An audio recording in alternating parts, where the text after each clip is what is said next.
வாழ்க வையகம், வாழ்க வையகம், வாழ்க வளமுடன். குரு வாழ்க, குருவே துணை. ஓம் குரு பிரம்மா, குரு விஷ்ணு, குரு தேவோ மகேஸ்வரக, குரு சாக்ஷாத் பரபிரம்மா, தஸ்மை ஸ்ரீ குரவே நமக. உலகமெங்கும் உள்ள ஆதவன் தொலைக்காட்சி நேயர்களே, ராசி பல நிகழ்ச்சியினூடாக உங்களை சந்திப்பதில் பெருமகிழ்ச்சி அடைகிறேன். இன்றைய நாளில் மன நிம்மதி, மனநிறைவு, மனமகிழ்ச்சி பெருகட்டும். வாழ்க்கை பயணங்களில் உயர்வு கிடைக்கட்டும். இலட்சிய பாதையில் வெற்றி கிடைக்கட்டும். அதற்கு எல்லாம் வல்ல அந்த இறைவனும் குருவும் உங்களுக்கு துணை நிற்கட்டும். அடுத்து இன்றைய நாளுக்கான பஞ்சாங்க விவரங்களை பார்ப்போம். திருக்கணிதம் அடிப்படையிலான பஞ்சாங்க விவரம். ஸ்ரீ விஸ்வாவசு வருடம் பங்குனி மாதம் 29ஆம் நாள் ஞாயிற்றுக்கிழமை, ஆங்கிலத்தில் 12/4/2026. இன்றைய நாள் முழுவதும் தேய்பிறை தசமி திதியும், மதியம் 3:34 வரைக்கும் திருவோண நட்சத்திரமும், அதற்கு பிறகு அவிட்ட நட்சத்திரமும், மாலை 6:16 வரைக்கும் சாத்தியநாம யோகமும், அதற்கு பிறகு சுபநாம யோகமும், மதியம் 1:04 வரைக்கும் வணிசைக்கரணமும், அதற்கு பிறகு பத்திரைக்கரணமும் காணப்படும். இன்றைய நாளுக்கான நேர விவரங்களை பார்த்தோம்னா, காலைல 7:30 8:30 வரைக்கும் நல்ல நேரமும், மாலை 4:47 6:19 வரைக்கும் ராகு காலமும், மதியம் 12:11 1:43 யமகண்டமும், மாலை 3:15 4:47 வரைக்கும் குளிகை நேரமும் காணப்படும். இன்றைய நாளுக்கான அமிர்தாதி யோகத்தை பார்த்தோம்னா, மாலை 3:14 வரைக்கும் அமிர்த யோகமும், அதற்கு பிறகு மரண யோகமும் இருக்குது. இன்றைய நாளுக்கான சூலத்தை பார்த்தீங்கன்னா மேற்கு திசையில் இருக்குது. அதுக்கான பரிகாரம் வெள்ளமாகும். மேற்கு திசையை நோக்கி தேவையும் அவசியம் இருப்பவர்கள் அந்த பக்கம் போகிறதா இருந்தால் வெள்ளத்தை தானமாக கொடுத்துட்டு போகலாம். போகிற காரியங்கள் உங்களுக்கு சாதகமாகவும் நன்மையாக நடக்கிறதுக்கு வாய்ப்பு இருக்குது. நான் நேற்று சொன்னது தான் இன்றைக்கும். நவமி திதி, தசமி திதி ஒரே விதமான பலன்களை கொடுக்கக்கூடியது. ஒருத்தர் நவமி திதி தசமி திதியில் பிறந்துட்டா கண்ணை மூடிக்கிட்டு போயிட்டு நீங்கள் சொல்லிடலாம் பித்திருதோஷம் இருக்குது அப்படின்னு. அதே மாதிரி ஒரு திதிக்கு திதி சூனியம் அப்படின்னு சொல்லுவாங்க. அது சூனியமாகிற வீடுகள் சிம்ம ராசி மண்டலமும் விருச்சிக ராசி மண்டலமும் சூரியனும் செவ்வாயும். காலபுருஷனுக்கு அப்படின்னு சொல்கிறது ராசி கட்டம் தொடங்குகிற இடத்துல இருந்து 5வது வீடும் 8வது வீடும். இப்போ இந்த மாதிரியான எல்லா விஷயத்தையும் குறித்து காட்டும் போது ஒரே விதமான பலன்களை கொடுக்கக்கூடியது தான் இந்த நவமி தேதியும் தசமி தேதியும். அதனால் இந்த 2 நாள்லையும் எந்த ஒரு நல்ல காரியங்களையும் செய்யக்கூடாது. சிலர் சொல்கிறாங்க சாஸ்திர விதிகளின்படி தசமி திதி நல்லா இருக்குது, விஜயதசமி எடுத்து செய்யுங்க. அது ஒரு வேறு, ஏன்னா அன்றைய நாளில் அதுக்கு வேறு ஒரு சிறப்பு கொடுக்குது. விஜயதசமி அது வேறு. இப்போ பௌர்ணமி, இப்போ என்ன பார்த்தீங்கன்னு சொன்னால், சில நாடு இந்த மாதத்தின் தொடக்கத்தில், சித்திரை மாதத்தின் தொடக்கத்தில் பௌர்ணமி வந்துச்சு. அன்னைக்கு பங்குனி உத்திரம் அப்படின்னு சொல்லப்படுறது. பங்குனி மாதத்தில் வர்ற உத்திரம் நட்சத்திரத்தில் அந்த பௌர்ணமி வந்திருக்கு. சிறப்பு, திருக்கல்யாணம் நடக்கும். அப்போ மற்ற பௌர்ணமிகளில் நீங்கள் தெய்வ வழிபாடுகள் செய்கிறது சிறப்பாக இருக்கும். ஆனால் அந்த உத்திர நட்சத்திரத்தில் முருகனை வழிபட்டு நீங்கள் ஒரு நல்ல காரியம் செய்யலாம். பௌர்ணமியில் செய்யலாம். ஆனால் என்ன, அதிக வெளிச்ச காரணமாக சில நேரங்களில் நம்ம என்ன செய்கிறோன்னு புரியாமல் போகிறனால தான் தெய்வ வழிபாட்டுக்கு அதை கொடுங்க அப்படின்னு நம்ம சொல்லுவோம். இப்படி இருக்கும்போது நவமியும் தசமியும் எப்போவுமே ஒரே மாதிரி பலன் தரது, அதை ஒதுக்குறது நல்லது. அதனால் இன்றைக்கு எந்த ஒரு நல்ல காரியமும் செய்யாமல் இருக்கிறது நன்மை தான். அடுத்து இன்றைய நாளுக்கான ராசி பலனை பார்ப்போம். நான் ராசி பலன் அப்படின்னு சொல்லும்போது ஒவ்வொரு நாளுமே உங்களுக்கு ஒரு விஷயத்தை தெளிவாக விளங்க வச்சுக்கிறதுக்கு எப்படி பலன் பார்க்கணும் அப்படின்னு சொல்லிக்கிட்டு இருக்கேன். ஏன்னா நீங்கள்லாம் பலன் பார்க்க தெரியாமல், அதாவது எல்லாரும் இல்லை, 99% ஆட்களுக்கு பலன் பார்க்க தெரியாது. அவங்க ஜனஜாதகத்தில் அவங்க எந்த லக்னத்தில் பிறந்தாங்கன்னு தெரியாது. எங்களோட சகோதர இனமான பௌத்த மதத்தில் அவங்க ஜாதகத்தை பார்க்கும்போது அவங்க லக்னம் தான் பேசுவாங்க, லக்னத்தை அறிந்து வைத்திருப்பார்கள். ஆனால் நம்மளுடைய தமிழ் பேசக்கூடிய இந்து மதத்தை சார்ந்தவங்களுக்கு லக்னம் தெரியாது. தெரிஞ்சவங்க ஒரே ஒரு பெர்சன்டேஜாக தான் இருக்கும். ராசி தெரிஞ்சு வச்சுருக்காங்க, நட்சத்திரம் தெரிஞ்சு வச்சுருக்காங்க. ஏன் கோயில்களுக்கு போனால் அர்ச்சனை பண்ணுறதுக்கு தெரிஞ்சு வச்சுருக்காங்க. ரேவதி நட்சத்திரம் மீனராசி, அஸ்த நட்சத்திரம் கன்னி ராசி, மூல நட்சத்திரம் தனுசு ராசி. இப்படி அஸ்வினி நட்சத்திரம் மேசராசி தெரிஞ்சு வச்சிருக்காங்க. ஆனால் லக்னம் தெரியாது. லக்ன பலனை பாருங்க. எந்த ஒரு ஜோதிடத்தை சரி போகும். நீங்க எந்த ஒரு ஜோதிடர், உங்க பக்கத்து வீட்டில் இருக்க ஜோதிடராக இருக்கட்டும், உங்களோட ஆஸ்தான ஜோதிடராக இருக்கட்டும், இல்லாட்டி பரம்பரை ஜோதிடத்தை போய் கேளுங்க. ஐயா, ராசியை வச்சு நீங்க பலன் சொல்லுவீங்களா, லக்னத்தை வச்சு பலன் சொல்றீங்களான்னு கேளுங்க. நான் தான் புதிய ஆளு, எனக்கு ஜோதிட அறிவு இல்லை நீங்க நினைச்சீங்கன்னா போய் கேளுங்க. கேட்டு பார்த்தீங்கன்னா அவ்வளோ பேரும் சொல்ல ஒரு பதில் என்ன இருக்குன்னா லக்ன பலனை தான் சொல்லுவோம். அப்போ லக்னத்தை தெரிஞ்சு வச்சுருக்கணும். இல்லை நாங்கள் சொல்கிறோம், நான் மட்டும் இல்லை, இங்கே காணொலிகளை திறந்தா, வலைத்தளங்களில் இருக்கிற காணொலிகளை திறந்து பார்த்தீங்கன்னா ஜோதிட காணொலியில் சொல்லப்படுற ஜோதிட ஜாம்பவான்கள் அவங்க சரியாக சொல்கிறாங்களா பிள்ளையா சொல்கிறாங்களா நான் சொல்ல வரல. அவங்க யார் என்ன சொன்னாலும் எண்ணம் உட்பட சரியா உங்களுடைய லக்ன பலனை வச்சு கேட்டால் மாத்திரம்தான் அது பண்ண முடியும். இன்னும் 2 மாதங்களில் குரு பேச்சு இருக்கு. அதுவும் இப்போ போட்டுக்கிட்டு குரு பேச்சு அப்படின்னு போடுவாங்க. குரு பேச்சு பலன்கள், இந்த ராசிகள் ஜொலிக்க போகுது, இந்த ராசிகள் கோடீஸ்வரனாக போகுது அப்படின்னு போடுவாங்க. அவங்க ராசின்னு போகிறது பொது பேர். உங்களுக்குன்னு வரும்போது லக்னமாக மாறும். அப்போ லக்ன பலன் தான் நீங்கள் பார்க்கணும். அடுத்தது பார்த்தீங்கன்னு சொன்னால் இன்னும் 2 நாளில் புது வருடம் பிறக்குது. 2 நாட்களில் இன்னும் ஒரு புது வருடம் பிறந்துடும், சித்திரை புத்தாண்டு. அப்போ அந்த சித்திரை புத்தாண்டு அப்படிங்கிறது அதுக்கு ஒரு பலன் போட்டுக்கிட்டு இருப்பாங்க காணொலிகள் வலைத்தளங்களில். இந்த ஆண்டு சித்திரை புத்தாண்டு நாட்கள் இப்படி சிறப்பாக உங்களுக்கு இருக்க போகுது, இந்த பலன்கள் உங்களுக்கு சிறப்பு பலனை அளிக்க போகுது அப்படின்னா அவ்வளோ விஷயங்கள் போடுவாங்க. இதெல்லாம் உங்களுக்கு சரியாக வேலை செய்யணும்னா நீங்கள் பலன் பார்க்க தெரிஞ்சுக்கணும். லக்ன பலனை பாருங்கள், ராசி பலனா இல்லை. லக்னங்கிறது உயிர் காரகத்துவம் கொடுக்கக்கூடிய உயிர் சம்பந்தப்பட்ட விஷயத்தை உற்பத்தி காரகன், ஆத்மாக்கெல்லாம் காரகன்னு சொல்லக்கூடிய சூரிய பகவான்கிட்ட இருந்து வர்றது. ஒரு கரு உருவாகும்னா தந்தை கிட்ட தான் வரும். ஜோதிட விதிப்படி சூரியன் சந்திரன் தந்தையாக இருக்கிறார். அப்போ ராசி என்னது சந்திரனை அடிப்படையாக கொண்டு வருது. சந்திரன் யாரு? ஜோதிட விதியின்படி தாயாக இருப்பவர். அப்போ தாயிடமிருந்து என்ன கிடைக்குது? உடல் கிடைக்குது. சந்திரனுக்கு ஒரு சிறப்பு அம்சம் ஒன்று இருக்குது. அதுக்கு தான் பேர் மனக்காரகன் அப்படின்னு நம்ம சொல்லுவோம். அப்போ இந்த உடல் இதுக்கு பலம் பார்த்து வேலை இல்லை, நீங்கள் பார்க்கணும், மனதிற்கு பார்க்கலாம். ஏன்னா மனம் சில குழப்பங்களுக்கு உண்டாகும். சரி, நீங்கள் ராசியை கேட்டு வச்சுக்கொள்ளலாம், அது என்ன மன சம்பந்தப்பட்ட விஷயம். ஆனால் உங்கள் வாழ்க்கையை நடக்கக்கூடிய உயிர் சக்தி, லைஃப் ஃபோர்ஸ் அப்படிங்கிறத வழி நடத்தக்கூடியது லக்னம்.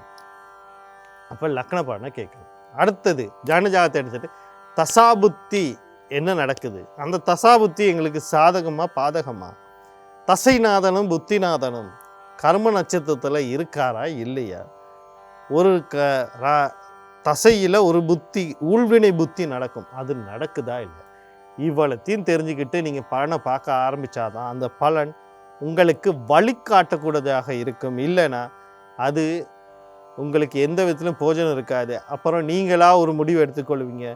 ஜோதிடம்ங்கிறது போய் காலில் சொல்லிட்டு போவாங்க, ஒவ்வொரு மாதமும் தான் சொல்கிறாங்க, ஒவ்வொரு பேச்சுக்கும் தான் சொல்கிறாங்க, வருஷம் தான் சொல்கிறாங்க. அதெல்லாம் எங்கே நடக்குது? எப்படி நடக்கும்? உங்களுக்கு தான் பலன் கேட்க தெரியலையே. ஜோதிட சாஸ்திரம்ங்கிறது முழுக்க கற்பனையால் சொல்லப்படுறது இல்லை, கணிப்புகளால் சொல்லப்படுறது, கணிதம் அப்படிங்கிறத புரிஞ்சுக்கணும். அடுத்து ராசி பலனுக்குள்ளே போகும்.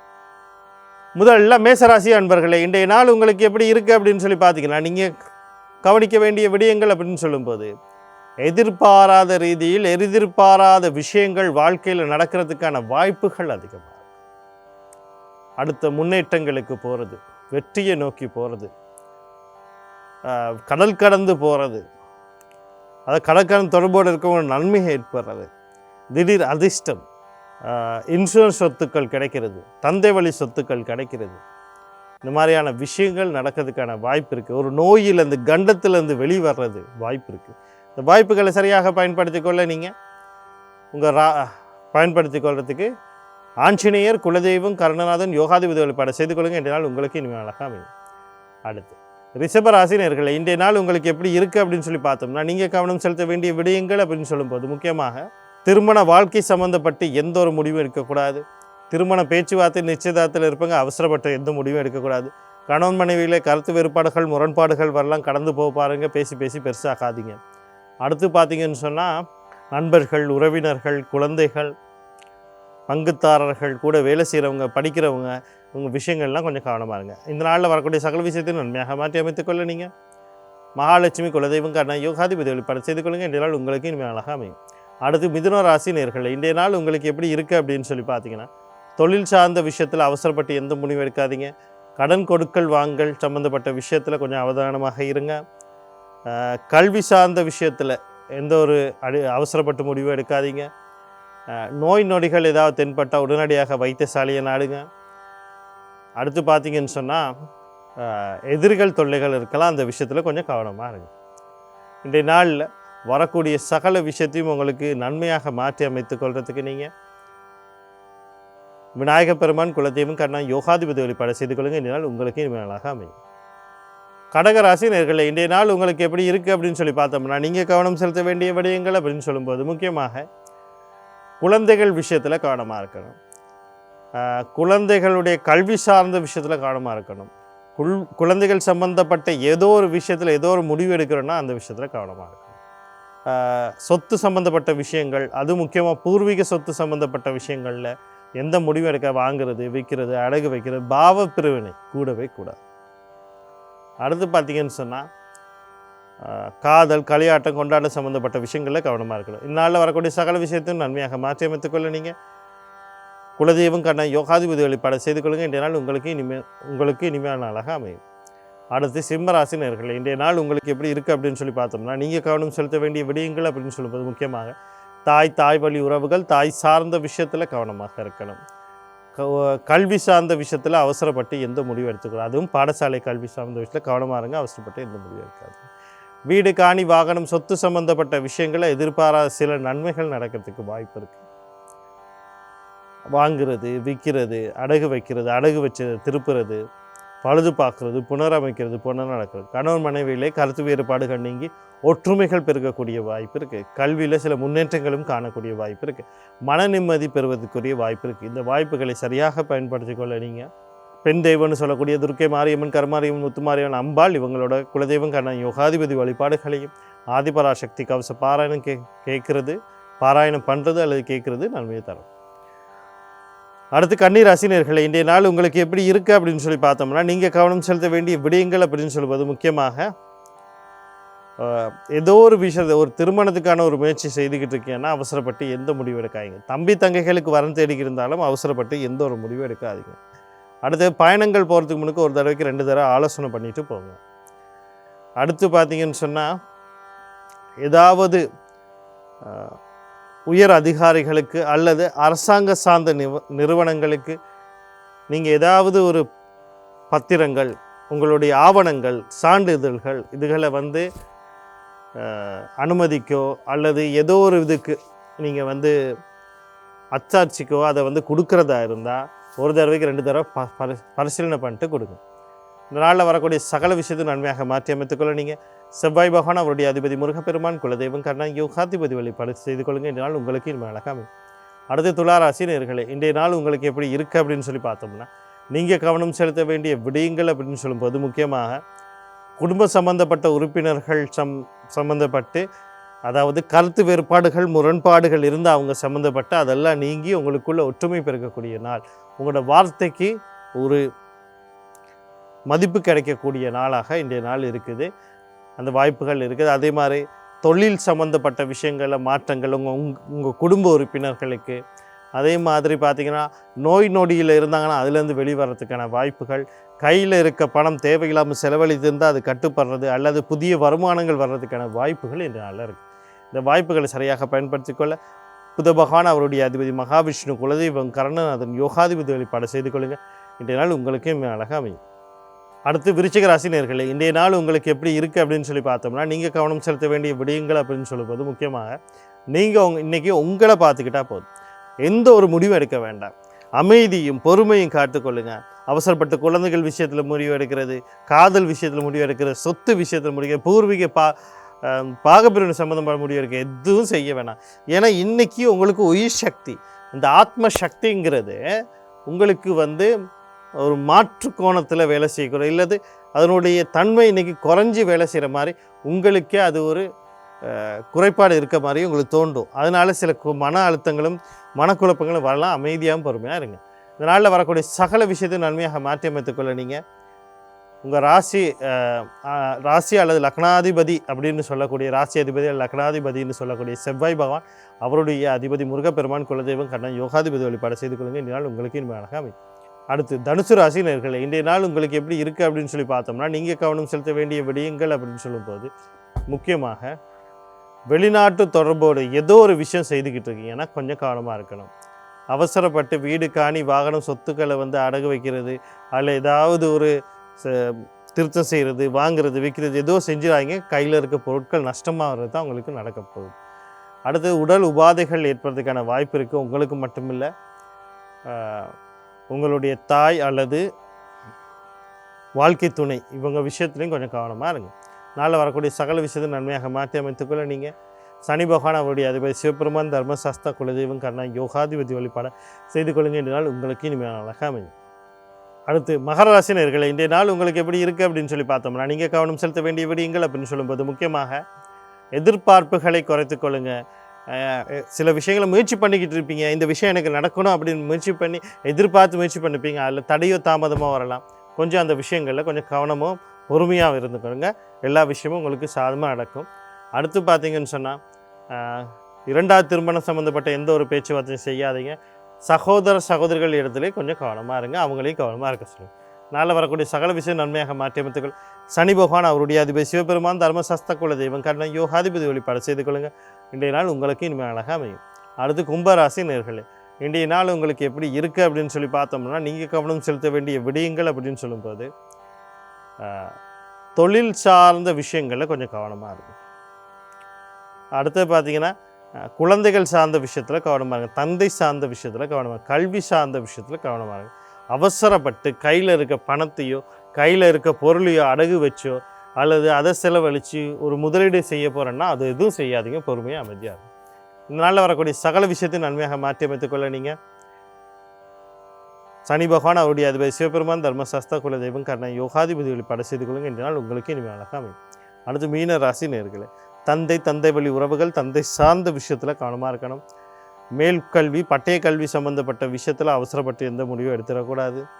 அதே நேரத்தில் உங்கள் வாழ்க்கை சம்மந்தப்பட்டு ஏதோ ஒரு முடிவு எடுக்க போகிறீங்க, அது எது சம்மந்தப்பட்டதாக இருக்கும், இந்த வாழ்க்கையை நான் மாற்றியே அமைப்பேன் அப்படிங்கிற ஒரு முடிவு எடுக்கிறேன்னா அதுக்கு இன்றைக்குரிய நாள் இல்லை. அதனால் பொறுமையாக அமைதிக்காங்க. நாளில் வரக்கூடிய சகல விஷயம் நன்மையாக மாற்றி அமைத்துக்கொள்ள சூரிய பகவான், குலதெய்வம், கர்ணன், யோகாதிபதி வழிபாடு செய்து கொள்ளுங்கள். இந்த நாள் உங்களுக்கு இனிமையாக அழகாக அமையும். மீண்டும் நாளை ராசி பலன் நிகழ்ச்சியினூடாக உங்களை சந்திக்கிறேன். நன்றி, வணக்கம், வாழ்க வளமுடன்.